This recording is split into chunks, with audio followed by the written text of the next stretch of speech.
Muy buenas tardes, bienvenidos a 8 Magazine Ávila en este martes, un poco tormentoso, hemos de decir, pero un martes de primavera, casi ya apuntando a verano, en el que les vamos a acompañar.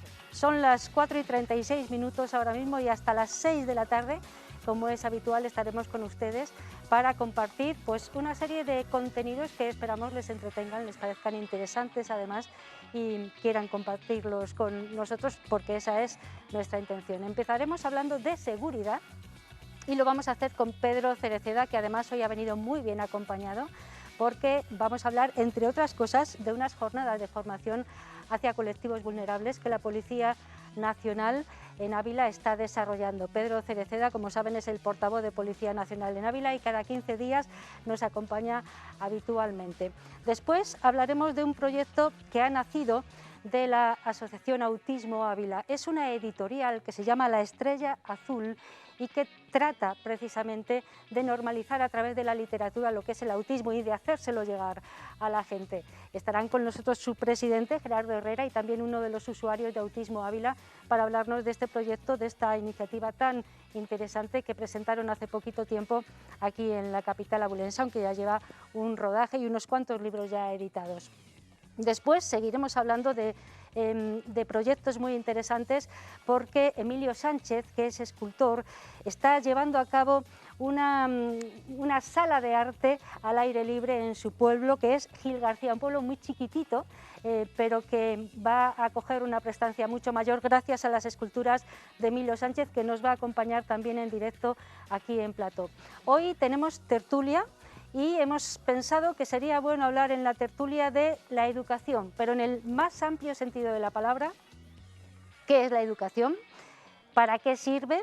¿Quiénes son educados y quiénes no? Si la educación tiene que ver con la formación o pueden ir separadas, en fin, de muchas cosas relativas a la educación, a lo que entendemos por educación, por buena educación, vamos a hablar. Y terminaremos con música como es habitual. Así que, si les parece, ya sin más dilación, vamos a comenzar hablando de seguridad con Pedro Cereceda y con su compañera, que es Eva Navas, que nos acompañan ambos. Pedro, buenas tardes. Buenas tardes, Ana. Eva, ¿qué tal? Encantada. Buenas tardes. No habías estado aquí nunca, ¿te encuentras bien? No, la primera vez, sí. Bueno, luego hablaremos contigo y Pedro te hará la presentación así más oficial, ¿verdad? Pedro Cereceda, el portavoz de Policía Nacional en Ávila, siempre nos habla de cosas de rabiosa actualidad en muchas ocasiones. No sé por dónde quieres que empecemos hoy, Pedro, quizá por una carrera solidaria que tenemos ahí en ciernes, ¿no? Efectivamente, la inscripción lleva abierta desde el 22 de mayo hasta el 13 de junio. Aquí en Ávila se celebrará el día 5 de junio y básicamente el motivo es recaudar fondos para paliar o erradicar en la medida de lo posible la pobreza infantil. Entonces, en breves, hace pocas fechas, el comisario provincial, don Emilio Pérez Castellani, junto con el secretario general, don Alfonso Vienes Adánez, realizaron una reunión a la que acudieron el director territorial y la directora de la oficina de Eurocaja Rural. Los nombres son, si te lo puedo decir, Antonio José Pérez Romera, claro, y doña Susana Aires de Santiago, y a la que también acudió la presidenta de la fundación, o mejor dicho, de la institución humanitaria Cruz Roja, doña Mercedes Martínez. Entonces, la idea es recaudar fondos que donará Caja Rural, la Fundación Caja Rural, a esta institución para erradicar esta pobreza infantil que se ha visto acrecentada precisamente por culpa de la crisis sanitaria y la crisis global económica que estamos sufriendo. Y los pequeños, que son algunos de los colectivos más vulnerables, de otros ya hemos hablado, pues necesitan esa ayuda, ¿no? Tanto nuestros ancianos como nuestros menores son los más necesitados. Entonces, a nivel ¿Cuándo se va a desarrollar esta carrera? Háblanos aquí un poco. en Ávila el día 5 de junio. Entonces, a nivel de Policía Nacional, la Escuela Nacional de Policía y la Comisaría van a participar. El año pasado ya hubo otra edición y modestamente tuvimos nuestra participación, que se puede realizar básicamente o bien presencialmente o bien virtualmente. La inscripción son 10 euros, a cada persona que se inscriba le mandarán a su domicilio la camiseta y el dorsal, y también existe la posibilidad del dorsal cero, que esto es aquella persona que quiera donar la cantidad que estime oportuno, pues la puede hacer sin ningún límite de cantidad. No es necesario participar en la carrera ni de forma No, presencial ni online, simplemente dar un donativo exactamente. para esta causa, ¿no? Pero los que participen físicamente pueden hacer un recorrido de 5 a 10 kilómetros. Y aquí tenemos la peculiaridad que estas personas que participen, hay un hashtag que se puede buscar en la página de Caja Rural, en donde las fotografías que suban, pues la Fundación donará 1 euro más a la institución, a la Cruz Roja. Amén de que los colegios que participen también y que publiquen en las redes sociales su participación, pues la Fundación añadirá otros 100 euros por donación. Muy bien, bueno, entonces la carrera para inscribirnos son 10 euros, me parece que me has dicho. El donativo, si queremos, no sé, ¿se llama fila cero, como me has dicho? No, fila cero no. Dorsal cero. Dorsal cero, son 5 euros, me parece, ¿no? 10 euros. 10 euros también, vale, no, vale. Ahí, dorsal cero puedes aportar donar lo que quieras. Vale. Y recuerdo que en el 2020 pues, fueron cerca de 50.000 euros y con todos los participantes a nivel nacional que participaron en esta actividad solidaria. Bueno, recordemos entonces el dorsal cero. Si ustedes quieren colaborar con un donativo, pueden hacerlo a partir del dinero que quieran, ¿verdad? Exactamente. Si se quieren inscribir de forma presencial o también has dicho de forma online, pueden exactamente, hacerlo acudiendo a la página de Fundación Caja Rural o Carrera Solidaria y aparecen todos los datos. Y la inscripción en esa carrera son 10 euros, hemos de dejarlo claro. El día 5 de junio, ¿a qué hora? ¿Cuál es el recorrido? El horario ahora mismo no lo tengo fijo todavía y el recorrido pues será el habitual de todos los años, porque esta lleva realizándose desde 2013, si no me equivoco. Es una carrera ya que tiene solera entonces, ¿no? Sí, entonces como hay dos trayectos, uno de 5 kilómetros y otro de 10, pues eso estará por delimitar aún. Bueno, en cualquier caso, quien quiera recabar más información, estamos intentando nosotros también aportar la información que nos das sobreimpresionada en las pantallas según hablamos, pero quien quiera recabar más información, ¿dónde debe de acudir para participar en la carrera? Sí, pues sencillamente acudir a la página de Eurocaja Rural, Carrera Solidaria, y ahí le aparecerán todos los enlaces para poder entrar en ella y recabar la información. Y la Policía Nacional está ahí, pues, en esa organización necesaria, ¿verdad? Y también participando de forma... La Policía Nacional, con lo más importante que tiene, que son sus hombres y mujeres, pues participarán activamente, la mayoría de forma física, de forma presencial, y posiblemente algunos pues que no puedan porque estén desplazados o por motivos laborales, pues de forma virtual. Lo más importante, la recaudación de esta carrera solidaria va destinada a uno de los colectivos más vulnerables, que son los niños. Exactamente, ¿no? A través, en este caso, de la Cruz Roja de Ávila. A través de Cruz Roja y canalizarán toda esa ayuda que va a llegar de parte de los corredores solidarios. Bueno, dicho esto, vamos a hablar de otros asuntos, porque se está desarrollando en Ávila unas jornadas de formación dirigidas además a los colectivos más vulnerables. Aquí entra en protagonismo Eva Navas, que te acompaña, ¿nos la presentas? Pues en este momento paso la palabra a mi compañera, la inspectora doña Eva Navas, que es la delegada de formación y que ha organizado estas jornadas para dar un poco de información y de formación a los policías relativo al trato, la dirección, la ayuda, recomendaciones, sugerencias a los colectivos más vulnerables. Pues bienvenida otra vez, Eva. Muchas gracias. Encantada de tenerte aquí para que nos hables de esta iniciativa, de estas jornadas que estáis desarrollando. Ya habéis celebrado algunas, por eso vamos a poder ver algunas imágenes de lo que habéis estado haciendo, porque bueno, continúan en días sucesivos. Háblanos un poquito de ello.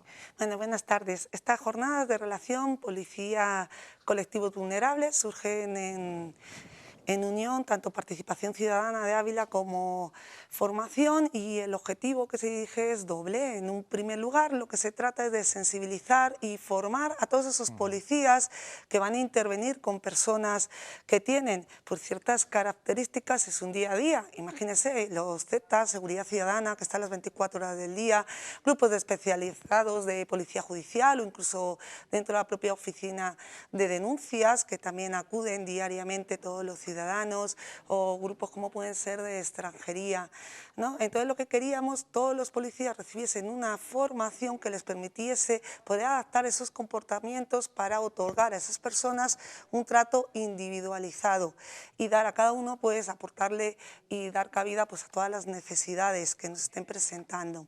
Las jornadas tuvieron un primer día que fue el 25 de mayo, fueron presididas por el subdelegado de gobierno acompañado con el comisario provincial de Ávila. Tanto uno como otro pues nos apoyan bastante tanto a la formación como a la participación ciudadana. Es fundamental que la dirección pues nos dé esos apoyos para que pueda llegarse adelante pues estas jornadas, estos proyectos. Y fueron pues bastante ilusionadas, tuvieron una acogida muy buena, ¿no? Otro de los objetivos que nos planteáramos también es pues poder llegar más a las asociaciones, poder tener una mayor colaboración. Muy importante, ¿no? Ese feedback que recibís de ellos y de vosotros, ¿no? Efectivamente, y de hecho es que los protagonismos en esta jornada son ellos, son todas esas asociaciones, todo ese grupo de personas que necesitan nuestra ayuda y nosotros necesitamos de ellos. Ellos son los que están viniendo, los que nos están pidiendo, los que nos están haciéndonos ver cuál es su trabajo, cuáles son sus necesidades, cuáles son sus demandas, qué barreras con las que se encuentra, cómo el Cuerpo Nacional de Policía les puede ayudar, qué pautas tenemos que seguir a la hora de intervenir, romper miedos, mover mitos, pero miedos y mitos en ambas direcciones que se tienen, por ejemplo, dentro de las asociaciones de algunos grupos, que luego pues nombraremos cuáles son, pues sí que es verdad que a veces la policía somos como en los niños, el coco, es decir, si te portan mal, pues va la policía, Sí. si ocurre esto, ¿qué ocurre? Que cuando están en un problema, pues nos tienen miedo, y tienen miedo al uniforme, y nosotros estamos ahí para ayudarles. Y por otro lado, también, pues a veces a la policía genera cierto, no es miedo, sino temor a no poder realizar un servicio correcto, a dispensar esa calidad que se merecen, pero por cierto desconocimiento, por no saber realmente cómo tratar.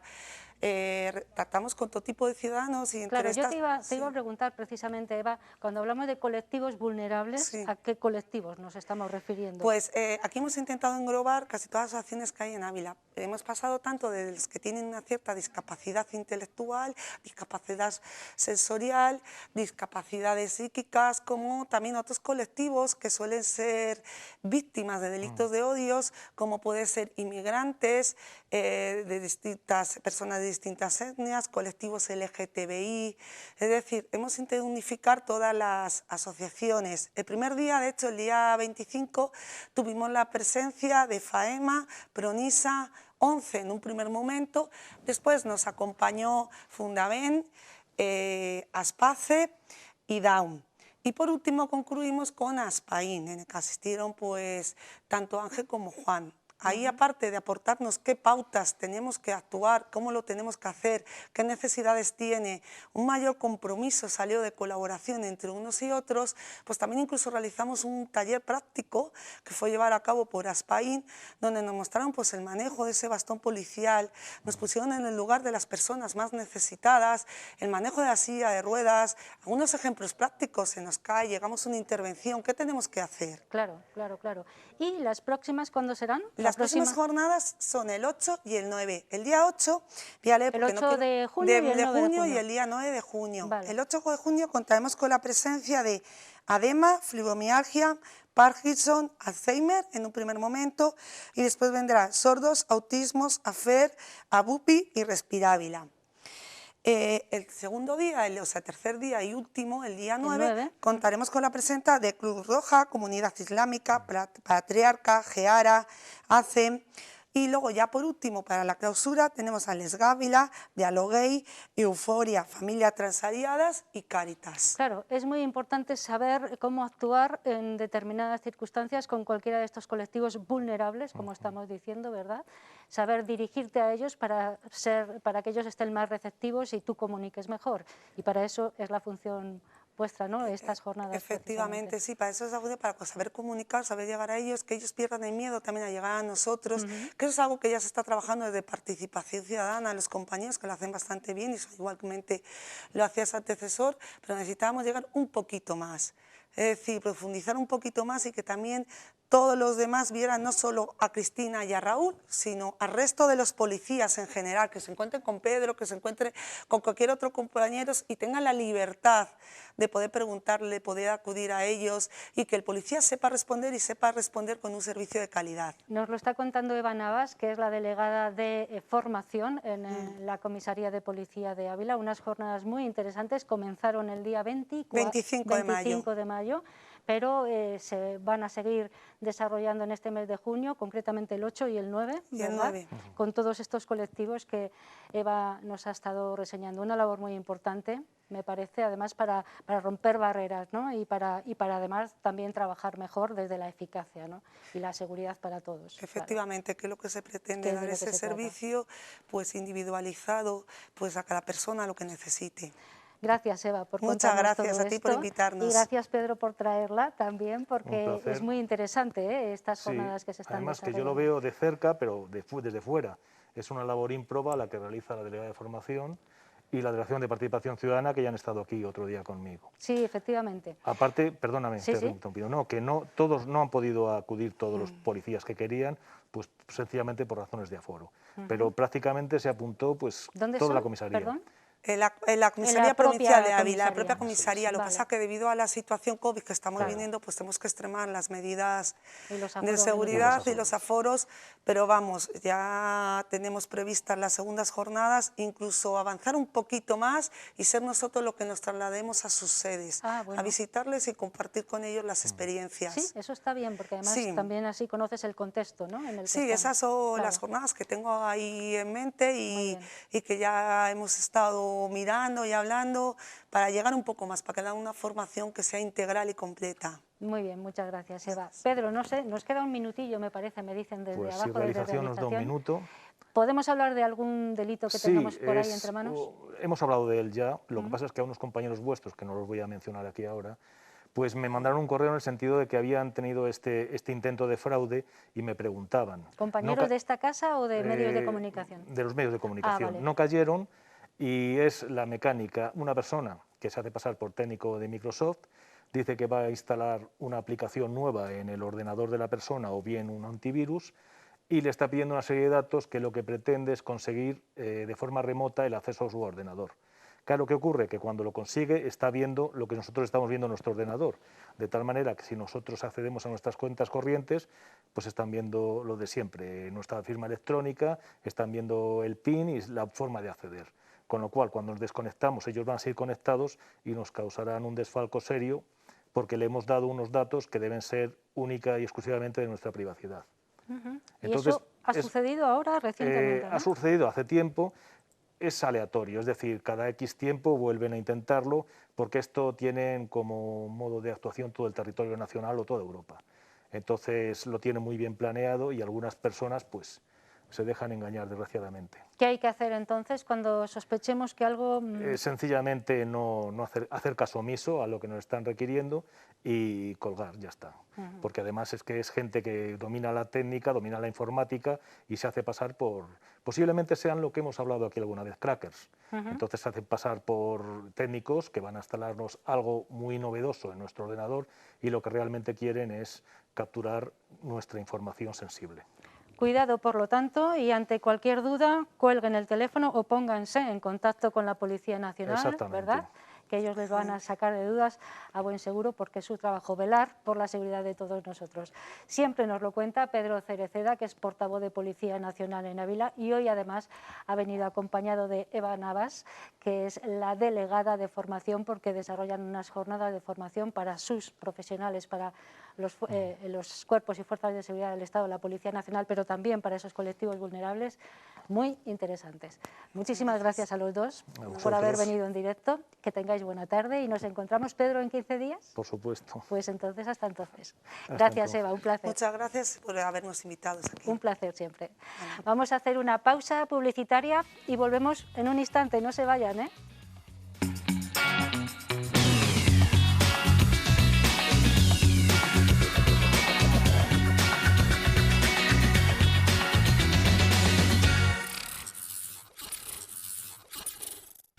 Apenas pasa un minutito de las 5 de la tarde, ya saben que hasta las 6 les vamos a acompañar. Esto es un programa en directo, un programa abierto, aquí tiene cabida todo aquel que quiera venir a contarnos cosas interesantes, amenas y que sirvan también pues, para aportar algo a esta sociedad en la que vivimos a veces tan convulsa. Pero bueno, hoy vamos a hablar de algo muy interesante, es una editorial que nació del seno de la Asociación Autismo Ávila. De hecho, Gerardo Herrera, que es el presidente de Autismo Ávila, es el editor de La Estrella Azul. Buenas tardes, Gerardo. Hola, buenas tardes, Ana. Un placer tenerte aquí para hablar de algo tan bonito como esto. Y le acompaña Javier López. Él es usuario de Autismo Ávila, un participante además muy activo en esta asociación. Sí, representa mucho a la asociación, sí. Claro, y me imagino que además para ti es algo muy gratificante, ¿no? El poder aportar con tu experiencia personal algo a los demás, ¿no? Y que sea útil, que sirva para, pues sí, para las vidas de los demás. es una tarea muy grata, sí. Cuéntame un poquito, empezamos contigo, Javier, si quieres, sí. ¿Desde cuándo estás trabajando con Autismo Ávila? ¿Desde cuándo como usuario, pero también de forma activa, difundiendo un poco lo que es el autismo, una enfermedad que tú padeces, ¿no? Bueno, pues en realidad colaboro pues prácticamente desde que participé de la asociación, pues más que nada pues porque ya estaba, he estado la mayoría de mi vida sin saber lo que me pasaba, pero ya una vez que he carrilado mi vida, pues he entrado en contacto con la asociación y como ya tenía poco que aportar para ayudarme, pues me he ofrecido voluntario pues para hacer muchas tareas, incluso entre ellas llevar papeles a gestorías ¿Ah, y sí? de todo. En esta asociación he hecho de todo ya. Qué bien, y dar algunas charlas, porque ahora lo hablaremos con Gerardo. Javier fue uno de los que participó en la charla presentación de La Estrella Azul, ¿no, Gerardo? Sí, sí, efectivamente. La Estrella Azul es un sello que nace para dar voz a las personas con autismo, ¿no? Y lógicamente no podía hacer esa presentación de ninguna manera si no intervenía un protagonista, ¿no? En este caso. En este caso, Javier, además una persona, bueno, ahora nos contarás tu historia, si te parece, pero que ha hecho muchas cosas muy importantes además en la vida, dar clase a alumnos de secundaria, bueno, luego nos lo cuentas. Sí. Pero vamos a hablar primero de este sello, de La Estrella Azul. Primero, ¿por qué el nombre, Gerardo? ¿Por qué La Estrella Azul? Sí, bueno, hicimos un pequeño concurso interno para ver y votamos varios nombres, a ver cuál encajaba mejor, pues un nombre que a la vez pues sonase bien, ¿no? Y que pudiera encajar con algunos de los intereses que a veces tienen las personas con autismo, como pues la astronomía y el color del autismo que se utiliza en todas las campañas. Ya sabéis que todos los años iluminamos los 4 postes de color azul, pues no podía ser otro que ese, ¿no? El objetivo con este sello es crear un espacio dentro de lo que es el ámbito literario. No estamos hablando de libros técnicos, sino estamos hablando de cuentos, de cómics, de ensayos, de testimonios personales, de novelas de ciencia ficción, que dan voz a las personas con autismo, a veces con relatos muy reales y a veces con relatos de ficción. Sobre la mesa, y yo creo que hemos podido, nuestros espectadores han podido ver algunos de ellos, tenemos 5 libros, que son ya 5 obras que han nacido en la editorial, ¿no? Eso es. Sí, sí, son los 5 primeros títulos, tenemos varios en el horno, que los que están siguientes para ser publicados son cuentos infantiles principalmente, porque creemos que el público infantil, pues lógicamente, es el futuro y es el que más nos interesa que conozca lo que es el autismo y que lo entienda de una manera natural, como se ha de entender dentro de lo que es un poco esta diversidad de personas que convivimos en este mundo. Efectivamente. Claro, no son libros que traten sobre el autismo, vamos a dejarlo claro. Son libros de todos los géneros literarios que escriben personas con autismo. Eso es, ¿no? Personas con autismo o a veces familiares o personas que han convivido con ellas muchas veces, ¿no? Por ejemplo, un título de producción propia, que es La geometría de los silencios, que no es una traducción de otro idioma, es un título pues, que hemos elaborado desde la asociación con la ayuda de Marc Bouleon, un dramaturgo francés, y Carla Berrocal, una muy buena ilustradora de cómics de Madrid. Este libro surge de la experiencia de esta persona como narrador yendo a un centro de día de personas con autismo en Francia, que durante varios años ha convivido con ellas y ha podido investigar sobre la vida de personas que tenían, en ese caso, muchas dificultades de comunicación, que a lo mejor tenían lenguaje oral, pero no siempre lo tenían, y que bueno, pues son vidas apasionantes. Es decir, que hablamos de la vida de una persona que se crió en los campos de cultivo de azúcar en Brasil y que después asesinaron a su padre y que una familia lo adoptó desde Francia y que acabó viviendo en este lugar, ¿no? Y así cada una de las personas que viven en este centro tienen una historia increíble detrás de sí y entre ellas pues generan en este caso pues una historia de amor realmente bonita. Qué interesante. Bueno, pudimos conocer mucho más de La Estrella Azul, de esta editorial, hace poquitos días, porque lo presentasteis en sociedad en la Biblioteca Pública. Tuvimos además la suerte, la fortuna de estar allí en esa presentación y estamos viendo algunas imágenes. Ahí estaba Javier también en esa mesa de presentación. Claro, es importante pues poner en sociedad todo esto, ¿no? Que la gente sepa que existe esta editorial y cuál es el objetivo, ¿no? Sí, que sepan qué es el autismo. O sea, nuestro lema es que si todo el mundo supiera lo que es el autismo, el mundo sería un lugar mucho mejor, en el sentido de que convivir con una persona con autismo, aprender de estas maneras diferentes de ver el mundo que tienen ellas, sin duda nos enriquece mucho, ¿no? Entonces, cuantas más personas puedan acceder a estas realidades, creemos que viviremos en una sociedad pues, más solidaria, más respetuosa con las diferencias y más justa.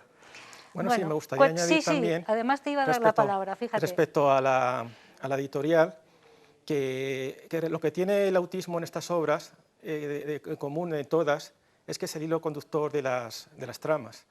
O sea, igual que hay una película de Hitchcock en la que, por ejemplo, quieren asesinar a una persona ciega y utilizan la ceguera como un tema, pues en estas obras el autismo, digamos, es el entorno. Pero como bien ha dicho Gerardo, son obras literarias de todo tipo.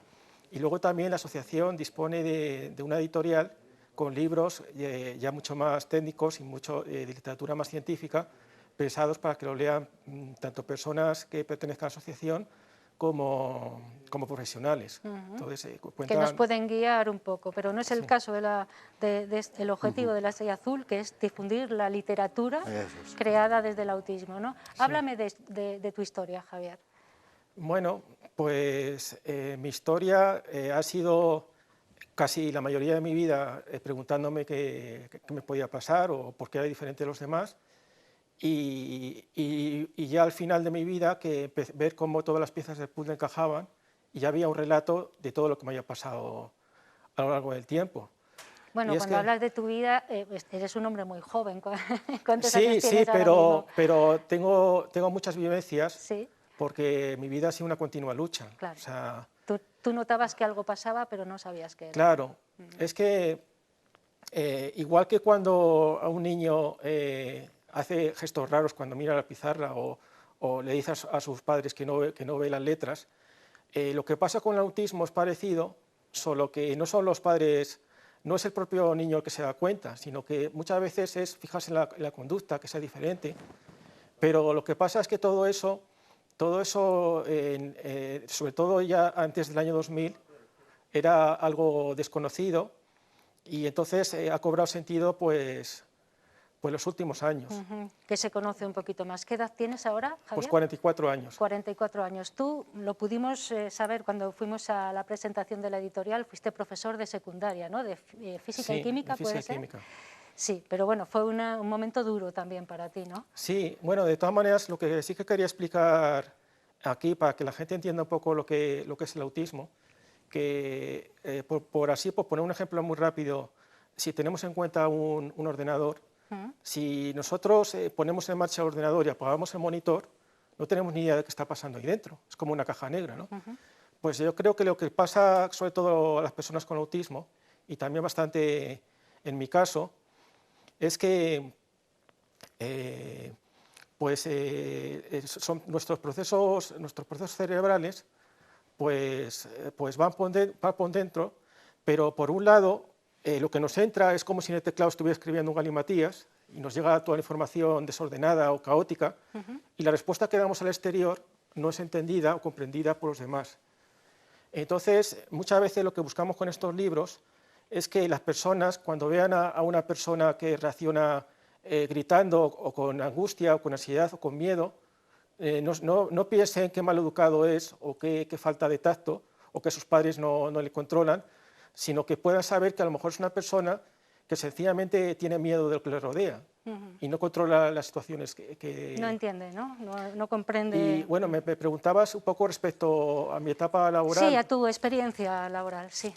Bueno, pues yo afortunadamente, a pesar de todas las carencias del autismo, pues he tenido siempre una facilidad sorprendente para las matemáticas y las ciencias.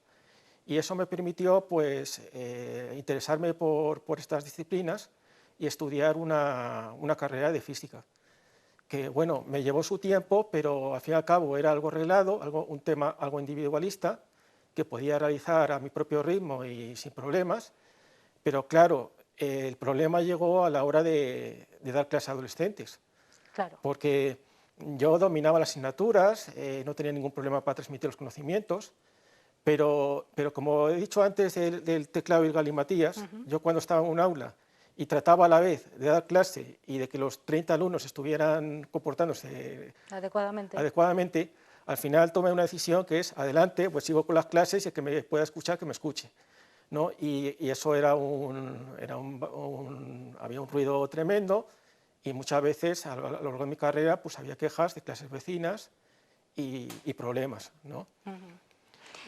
Bueno, es la experiencia de Javier, es que andamos ahí con el tiempo, aquí en la tele siempre todo está con el tiempo medido y no me gustaría despediros a ninguno de los dos sin volver otra vez a esta editorial, a este proyecto. Decías, Gerardo, que ya se están fraguando nuevas obras, ¿no? Sí. Dentro del sello, dentro de la editorial La Estrella Azul. Sí, sí. Bueno, hay una que ha salido pues eso, hace aproximadamente 10 días, que es Cómo ser autista, que está escrita por una persona de Reino Unido que narra su vivencia desde bien pequeña hasta los 21 años que le hacen el diagnóstico. Es una experiencia, por desgracia, todavía bastante frecuente, ¿no? Que haya casos en los que ese diagnóstico se retrasa mucho y al no saber... caso de Javier. Exactamente. Sí. Al no saber qué ocurre, no se puede dar una respuesta adecuada y por lo tanto pues la persona pues no le pasa nada bien, ¿no? Sobre todo en las situaciones sociales de la adolescencia. La adolescencia es algo difícil para cualquier persona, ¿no? A nivel de los cambios hormonales, etcétera.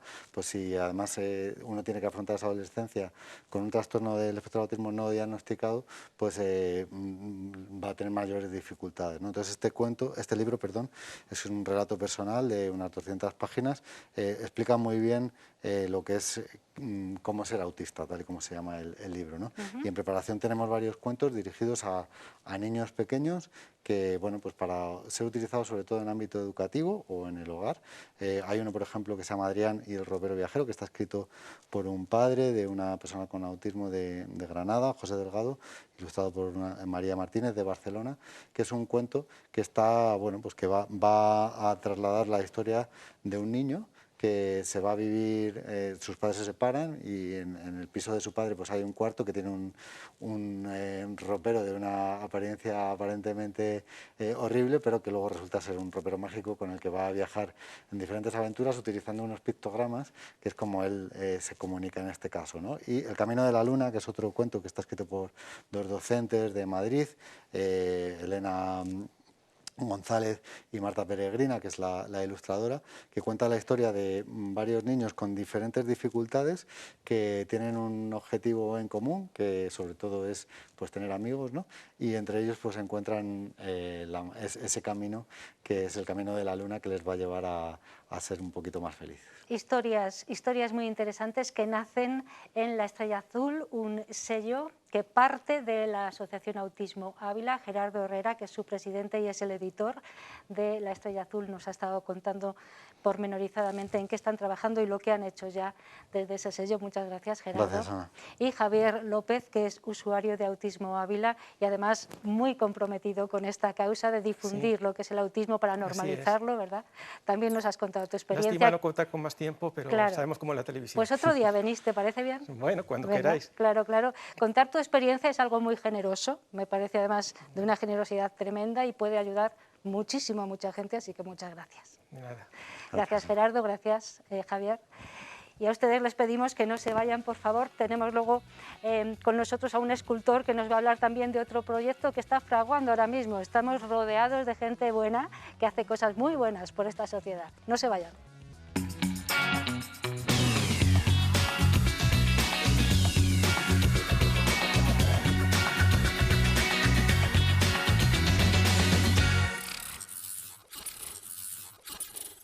Ya estamos aquí de nuevo y como este es un programa abierto a todo lo posible, ahora vamos a rodearnos de belleza y de arte escultórica, porque tenemos con nosotros a Emilio Sánchez.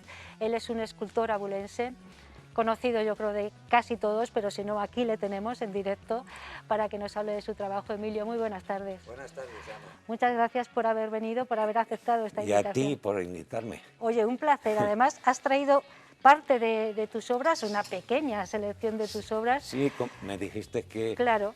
Bueno, digo, pues vamos a llevar algunas esculturas para que ya se vean allí. Un hombre con una sensibilidad especial. ¿Utilizas materiales nobles siempre para tus obras, no? Utilizo madera, sobre todo madera, piedra y hierro. Utilizo también algunas veces cristal. Bueno. Depende de la sensibilidad que tenga esa obra. O de lo que te pida el momento. De lo que me pida el momento. Es que muchas veces trabajas por inercia, ¿sabes? Entonces te va pidiendo una cosa y la vas poniendo. Es maravilloso acudir al taller de Emilio. Yo he tenido la suerte de ir a tu taller y es algo espectacular, es maravilloso. Pero bueno, vamos a hablar de lo que nos ocupa esta tarde. En primer lugar, no sé si lo podrá recoger nuestra cámara, de esa flor que tenemos ahí, que es una rosa, porque eso ahora es el emblema del Casino Abulense, Flor de Rosa, y además ha sido inaugurada la escultura, pero claro, a tamaño mucho mayor, y hemos podido disfrutarla. Háblanos de Flor de Rosa. Pues mira, se puso en contacto conmigo Javier Pérez, que es un arquitecto técnico de la Junta Directiva del Casino, porque está haciendo unas reformas fabulosas allí, con mucho gusto, y me llamó por teléfono, me dijo: oye Emilio, quiero que veas, que te vengas a la Flor de Rosa, veas que queremos hacer un escudo y una rosa, una escultura, una rosa. Pues efectivamente estuvimos allí, estuvimos hablando de las medidas más o menos, y les hice un par de bocetos o tres. Se lo llevé, les gustó y dice: venga, pues manos a la obra. Una obra de envergadura. Una obra que la flor tiene 2,30 metros o 2,40 metros, claro, ¿no? Claro. Has Con la piedra, y con la piedra, pues 1,5 metros.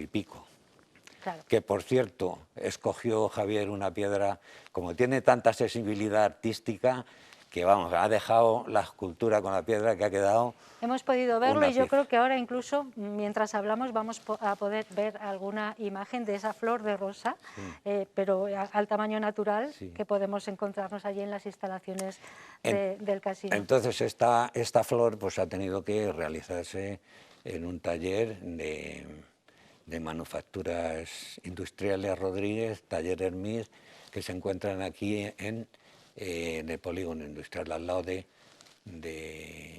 la fábrica Santa Teresa. Claro, porque necesitas una grúa, necesitas una serie de...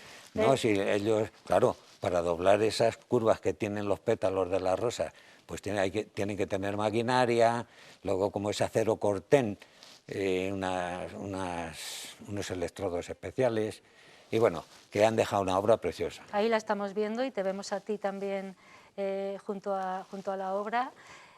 Maravillosa, sí, efectivamente. Ahí está también con el arquitecto, con Alfonso. Una rosa espectacular. ¿Hecha en qué materiales? ¿Hierro y piedra? Acero cortén. Acero cortén, sí. Vale, muy bien. Acero cortén, luego se le ha dado el óxido y bueno, se le ha dado también una pátina y bueno, que ha quedado... Yo creo que ha gustado mucho. Es el emblema ahora mismo del Casino Abulense, de esas instalaciones enormes, preciosas. Y han quedado fabulosas. Sí. Pero no es el único proyecto en el que estás embarcado ahora mismo, ¿verdad? Porque, bueno, hemos de decir a todos los espectadores que tú eres de Gil García. Un pueblo muy chiquitito, situado en una zona, pues, depauperada como muchas de nuestra Y provincia, ¿no? con unas raíces extraordinarias. Cuéntame allí. dónde está Gil García y qué Gil estás García haciendo está Gil en la García. comarca del Aravalle, Ajá. en una comarca increíble de la provincia de Ávila, que tiene unas posibilidades de que la gente que pueda ir a desplazarse allí, pueda irse a vivir. Lo único que nos falta es una buena conexión de internet. Vale. Pero bueno, con unas posibilidades increíbles de la Sierra de Béjar, la laguna del Trampán, la laguna del Trampán, las lagunas del Duque, las de Barco, la Negra, la laguna de vegetación y en un enclave maravilloso. Maravilloso, el muy Valle del chiquitito, Jerte, a claro. 8 kilómetros del puerto. O sea, es un enclave Bueno, increíble. Y entonces Emilio, que es de Gil García y lo lleva en el corazón, ha dicho, yo tengo que hacer algo por mi pueblo, ¿verdad? Sí. ¿Y qué has decidido hacer? Pues, un museo al aire libre. Casi. Lo primero, te cuento, Ana, intentar dinamizar ese valor que tenemos ahí, que es un valor que se está perdiendo. Está perdiendo, y te digo por qué. Pues porque la gente se ha ido de la comarca, solo quedan ancianos y ganaderos, que gracias a los ganaderos también están habitados esos pueblos. Pero tú me decías que Gil García en invierno, ¿cuántos vecinos puede tener? Muy Gil García en invierno tiene 20 a 22 vecinos. Vale. Entonces, esos pueblos, si no se intenta darlos vida de otra manera, porque el ganado está muy bien, pero hay que intentar dar vida a esos pueblos de otra manera. Y entonces tú has decidido hacer algo muy hermoso, que es una serie de esculturas que se van a poder recorrer mientras uno visita el pueblo, ¿no? Sí, te digo. Háblame. Se están haciendo cosas en el Aravalle también, como unas plataformas para ver el firmamento, para ver las estrellas.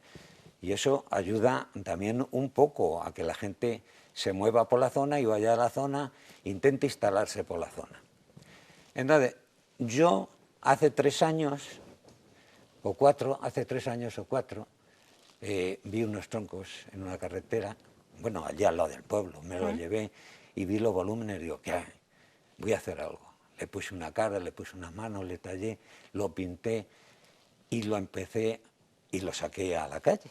Pedí permiso al ayuntamiento para que me dejaran poner unos pedestales y empecé a poner esculturas que iba haciendo de la materia del Aravalle, que la materia del Aravalle es el roble, el castaño, el pino, el aliso, el piorno, y con esos materiales estoy construyendo esta obra que el año Una pasado... galería de arte en Gil Sí, García. en bastantes rincones. Sí. Entonces, la gente, el año pasado con la pandemia, el boca a boca iba muy bien con sus mascarillas, sus distancias, pero yo me quedé alucinado. Yo digo, pero bueno, ¿y esto cómo es?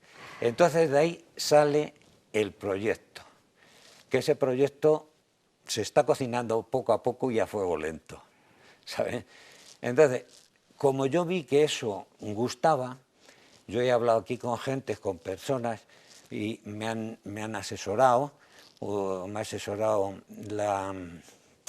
el estudio de arquitectura DAC, y estamos, y se está viendo a ver qué posibilidades hay, no hay. Cuando tengamos seguro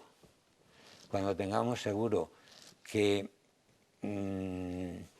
el proyecto está listo, pues lo presentaremos a la administración. De momento sí que podemos ver algunas de esas esculturas que has ido sacando a la calle. ¿Te parece que las vayamos viendo? Son parte de ese germen del proyecto del que ya podremos hablar cuando lo tengas más fraguado, pero yo creo que mientras charlamos tú y yo podemos ver algunas de esas imágenes que ya están en la calle y que se pueden ahora no, porque están recogidas. Por ejemplo, esta, ¿no? Ese es, en mi pueblo había la costumbre que cuando yo era niño, pues el pastor, el cabrero, tocaba el cuerno para que a las 8:30, a las 9 de la mañana, la gente sacara las cabras y se fuera con el cabrero. Vale. Entonces, Esta es una de ellas. Esa es una de ellas. ¿Está hecha de qué Esa madera? está hecha de roble y castaño, el pie de castaño. Vale, vamos a ver otra de esas imágenes. Esta, qué belleza. Esa es un hada, Qué bonita. está colgada de un nogal Sí. y la puse, aproveché todo el tronco de la figura y la tallé la cara. Ajá. Muy bien. O sea, está hecha en el mismo tronco, ¿verdad? Está hecha Muy en el... No, es una pieza aparte que Aparte. luego yo he puesto, Vale. que luego he puesto yo en el Vamos nogal. a ver algún otro ejemplo de esta maravilla. Esa es la sirena del Aravalle. Ajá. ¿Eh? Muy bien. Esta es la sirena con la trucha. ¿Y tienes alguna también? No sé si podremos verla ahora a continuación, y si no, Esa esta es un homenaje, Es ¿no? un homenaje a la gente que nos ha abandonado Sí. por esta maldita pandemia. Entonces, es un manzano que se secó y me lo dieron. Entonces, pinté las ramas de los colores de la gente que ha contribuido, Guardia Civil, Policía, Protección Sanitarios, Civil, todos. sanitarios. Y hay dos brazos que no se aprecian muy bien desde aquí y que abrazan al corazón. Vamos Entonces, a ver está puesta al lado de la iglesia. alguna más. Creo que sí, tenemos todavía alguna imagen, sí. Ese esta. es el guerrero y el dragón. Y ¿Ves? Los pedestales están puestos en troncos. en troncos de allí, ¿verdad? Y nos Sí. queda alguna más, me parece, yo creo, esta última. Esa Sí. es la pastora de allí, que va con su perro y va... Bueno, esto es el germen, Germen, decíamos, sí. de un proyecto que se fragua en Gil García y que tú vas a Sí, llevar a cabo. Y además, en el proyecto también va un contenedor donde se pueda llevar las esculturas en otoño e invierno y que la gente pueda visitarlas. Ah, muy bien, claro. Entonces, eso, Para que no se deterioren para con que la no se inclemencia, deterioren ¿no? y eso vaya, pues que vaya teniendo vida y que Claro. vaya ir dando vida. O sea que a en esta verano gente. las podremos ver en la calle, Sí. pero en otoño e invierno las Con podremos otra ver. particularidad, que dentro de ese contenedor en Sí. verano pueden ir artistas y escultores que quieran exponer su obra. Ajá. Y eso llevará a más gente. ¿Eh? Muy bien, muy bien. Entonces, también quería agradecer, no sé si lo he dicho, A ver. a cuatro personas de Gil García, pues que me están ayudando a cortar las peanas, los troncos, a Vecinos meterlas. del pueblo. Sí, y que Muy son bien. Toñi, Pau, Belén y Víctor. Pues a Toñi, Pau, Belén y Víctor, gracias por ayudar a este pedazo de Porque artista, es que- a Emilio Sánchez, a hacer esta obra tan maravillosa. Es que todo no lo puedo hacer. Claro. Vamos, es que me siento, a veces me encojo. No, para nada. Tiene un corazón amplísimo y unas manos maravillosas, una cabeza muy bien amueblada y ve arte allá donde va. Y ahora pues quiere que lo veamos todos los demás también y por eso lo tenemos aquí para que nos lo haya contado. Y lo que más me entusiasma es tener la gran ilusión de dejar este legado de esculturas de las raíces, porque se denomina raíces todas las esculturas, en mis raíces, que es mi pueblo y Gil García. Gil García es el pueblo de Emilio Sánchez, este escultor abulense súper generoso que ha traído parte de su obra, también el hacedor de la Flor de Rosa del Casino y que ahora proyecta crear un centro de interés cultural y sobre todo artístico en su pueblo, en Gil García. Muchísimas gracias, Emilio, por estar con nosotros, habernoslo contado. Cuando lo tengas eso ya más fraguado, nos lo tienes que contar. Hombre, ya más este en serio. verano que Muy ya bien. ponga que he hecho 4 o 5 más de las 10 o 12, pues se verá, bueno, que tiene que ir aumentando. Muy bien, Tiene que ir muchísimas aumentando. gracias, Emilio, por haber estado aquí A ti por traerme. y haberlo contado. Venga, Gracias. gracias. Vamos a los anuncios, una pequeña pausa publicitaria y volvemos ahora que tenemos tertulia.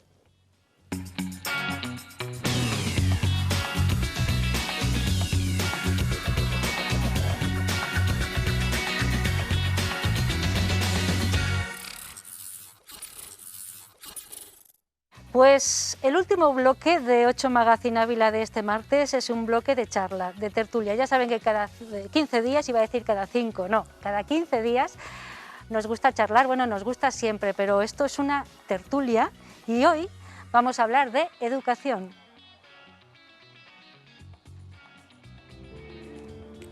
De la educación en el más amplio sentido de la palabra. ¿Qué entendemos por educación? ¿Qué queremos decir cuando usamos ese término? ¿Se puede tener educación sin formación o son sinónimos? Educación como ascensor social, eso será algo que también salga aquí. La educación segrega en algún momento, vamos a hablar de eso también. La educación continua, ¿qué significa? Es de toda la vida, cuando comienza, cuando finaliza la educación, y es la sociedad actual una sociedad bien educada. Bueno, de todo eso vamos a hablar ahora.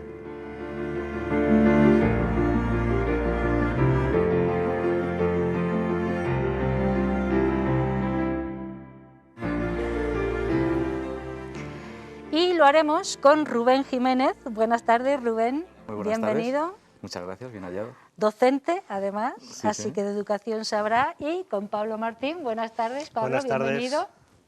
Docente también, así que sabrá. Nos falta Esther Bueno, que hoy, bueno, le ha surgido una cosa, bueno, se lo vamos a perdonar. Y no, pues ya, Pero no te educadamente preocupes. ha llamado Ha llamado para podía decir venir. que le resultaba imposible y no le ha pillado granizada, que también le podía haber pillado granizada, pero no es el caso. Pero bueno, la echaremos de menos y de todas formas agradecemos que nos lo haya dicho y aquí está su silla para cuando quiera. Bueno, vamos a hablar de la educación, pero yo no quería circunscribirme a los libros de texto, a la educación A los deberes. reglada Que en los querría hablar colegios o en otro. los institutos. Quería hablar de algo Sí. más amplio. Pablo. Es que yo creo que esa es como la primera reducción que hacemos. Hablamos de educación y pensamos en colegios. Y la educación es algo que forma parte de la vida entera. O sea, si educere es hacer crecer, mientras uno tenga capacidad de crecer tiene que educarse. Y tiene que tener también la posibilidad de que le eduquen. Por tanto, hay una etapa de la vida, que es sobre todo la niñez y la adolescencia, donde pues, el mayor trabajo es formarse, educarse en todos los aspectos de la palabra, y ahí entra la educación institucionalizada, pero educarse es una tarea de toda la vida, yo creo, y además una obligación personal para todos. Una obligación personal, eso me gusta mucho esa frase. ¿Qué entiendes tú, Rubén, por educación? Es que no puede ser de otra manera a lo que dice Pablo, pero me llamaba la atención lo que has hablado en la entrada, en la cabecera de la tertulia, porque cada una de las frases que ha dicho da para una tertulia entera, cada una por separado da para una tertulia entera. Sí. Y mucho más espacio, porque qué cantidad de cosas y tan interesantes sobre la educación en las que has comentado. La del medio me ha encantado, la del ascensor social, la educación como ascensor social, ¿verdad? Como generación, ahora ya que ya llevamos unos años de bagaje, como hemos visto cómo han evolucionado en cuanto a educación se refiere las generaciones precedentes a las nuestras, desde nuestros abuelos, padres, nosotros, y la generación que nos persigue. Qué importante fue la educación reglada, la educación institucional que aludía Pablo en los años 80 para que familias de clases humildes pudieran ascender en el estrato social o cambiar, que haya una movilidad social, y lo complicado que se está convirtiendo ahora ese cambio, ¿no? ¿Y por qué crees tú que puede pasar ahora esto? Hombre, yo pienso que la parte económica es fundamental en esos aspectos, ¿eh? Antes, el dinero que una familia tenía que invertir en la educación reglada era mucho menor que ahora. Ojo, quien habla de educación habla en otros aspectos, en hipotecas, es decir, antes con el sueldo de una persona, ¿cuántos hijos se tenían y se vivía y daba para vivir? Y ahora, con 2 sueldos, cuesta, además de pagar la hipoteca, pagar el coche, el día a día y la educación. Y yo ahora pienso que es que además puedo hablar en mi caso personal, hijo de cristalero, y yo pude estudiar porque entonces la universidad no era tan cara como es ahora, era barata y el sistema de becas funcionaba, y yo pude estudiar y convertirme en profesor de matemáticas. Ahora estoy viendo a mi alrededor cerca que cuántas familias están pensando y dicen, hijo, es que no vas a poder ir a la universidad, yo no puedo pagar lo que actualmente vale la universidad, y eso me parece que es un problema y limita en ese sentido la movilidad social. ¿Cuántas veces hemos hablado en la tertulia de las desigualdades sociales, de la pobreza? Y creo que en ese sentido la educación es el arma fundamental que debe existir para poder conseguir que haya esa movilidad entre unos estratos sociales. Es decir, no podemos pensar que por nacer en una familia humilde voy a morir en familia humilde y no poder acceder a otro tipo de a otra posición, y creo que en ese sentido es fundamental la educación. Bien, lo de ascensor social, que además era un tema que habías propuesto, es verdad que...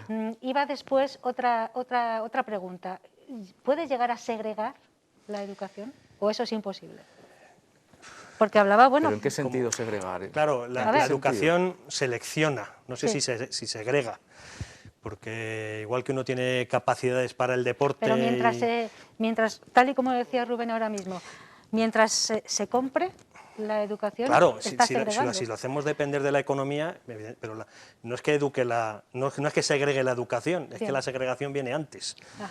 El problema también, añadido a lo que tú decías antes, a todo el problema económico, es también el propio sistema educativo, quizá la parte de los cursos más pequeños, más inferiores, hay un esfuerzo mayor para que haya más igualdad a la hora de poder acceder, a la hora de poder participar de la educación. Según va subiendo de nivel, el sistema está menos preparado, afecta mucho más las diferencias económicas.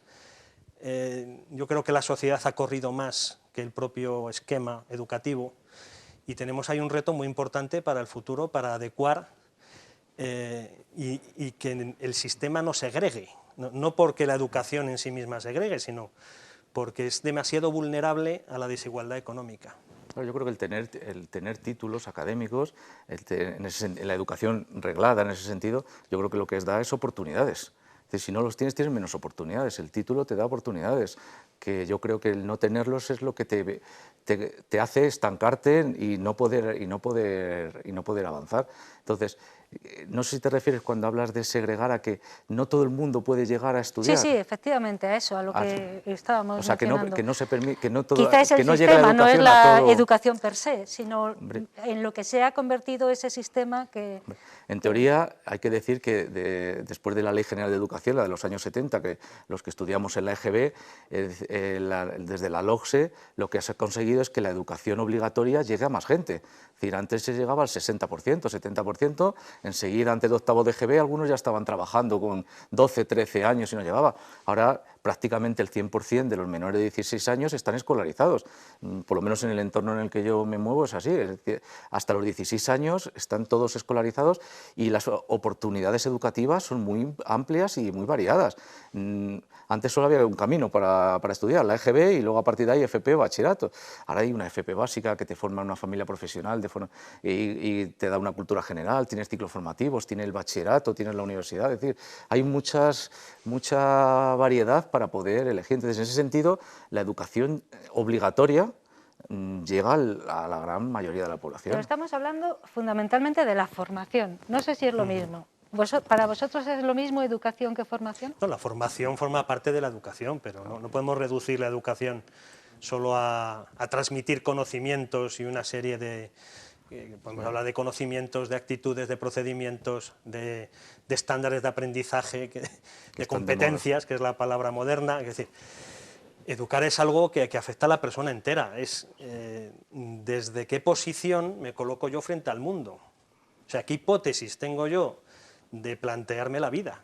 Y claro, eso tiene que ver con los conocimientos que yo tengo, con la experiencia que he recibido, con la propuesta que he recibido. Por eso no se educa uno solo, normalmente uno se educa mirando a otro, y por eso nunca se va a sustituir al profesor una máquina o internet, porque la educación es una propuesta humana. La formación sí, yo me puedo formar telemáticamente con 4 vídeos de YouTube, pero no me educo. En ese sentido, la educación es algo mucho más profundo que la formación. Y eso, perdón. No, iba a decir que la pregunta que se ha debatido muchas veces en muchos ámbitos es ¿quién educa? Se educa en la familia, se educa en el instituto. ¿Cuántas veces hemos Uy, oído? Yo lo mando menudo dilema. al instituto y que me lo eduquen allí. Sí. La tribu, Uy, la tribu. Eso es complicado, ¿verdad? Yo pienso que entrar en esa disyuntiva es muy complicado. Creo que la educación es algo mucho más general. Desde que te levantas a primera hora hasta que te vas a la cama a última hora, estás recibiendo educación y estás recibiendo ejemplo en todos los ámbitos en los que te mueves. El primero es el familiar, lógicamente. Donde más horas pasamos es el familiar. Y los padres somos un ejemplo del día a día de educación que tenemos que transmitir hacia nuestros hijos y hacia nuestros iguales, yo creo. Sí, de hecho, cuando hablamos de buena educación, esta persona qué Qué buena bien educada. No estamos hablando de que sepa mucho, sino que sabe estar. Entonces puede haber gente, premios Nobel de no sé qué, que sean unos maleducados. Y gente muy sencilla, que la conocemos, pero qué bien sabe estar en la vida, frente a cualquier situación. Bueno, la pregunta, ¿la sociedad actual es una sociedad bien educada, Pablo? ¿Con qué criterio? Qué canon, ¿verdad? Qué canon. Porque al final la educación es un canon, ¿eh? Sí, sí, sí. Yo creo que sí. Pues con los criterios que tú acabas de poner sobre la mesa. Pues siempre es un reto porque como la humanidad no se para, pues la sociedad tampoco. Y hay cosas que hace 40, 50 años eran inamovibles, pues hoy en día la ciencia, la cultura, la tecnología lo han cambiado. Hace pocos días hablábamos del tema de la privacidad, de las redes sociales. ¿Qué es ser bien educado en una red social? Para los mayores de 45 o 50 años, que a lo mejor es una cosa, y para los de 18 años es otra. ¿Para ti qué es? Es un debate. Ah, bueno, estamos ahí. Ser bien educado en una red social, eso Hombre, me parece interesante. hay principios básicos, que siempre es el respeto por la otra persona, el No respeto por ti insultar y esas mismo, cosas. la tolerancia, la convivencia. O sea, hay una serie de valores básicos, universales, que luego se configuran de una u otra manera dependiendo del momento histórico, pero hay cosas que tienen que ser básicas. Pues yo digo que por regla general sí que es una sociedad bien educada y como ejemplo el COVID. Quiero decir, el COVID nos ha dado un ejemplo que en una situación complicada, difícil, hemos salido adelante y es porque todos hemos puesto de nuestra parte. En los institutos, los colegios han estado abiertos todo el año, hemos podido seguir adelante y es porque todos hemos puesto de nuestra parte. Y creo que la educación ha sido fundamental para que esto saliera adelante y no hubiera ningún problema.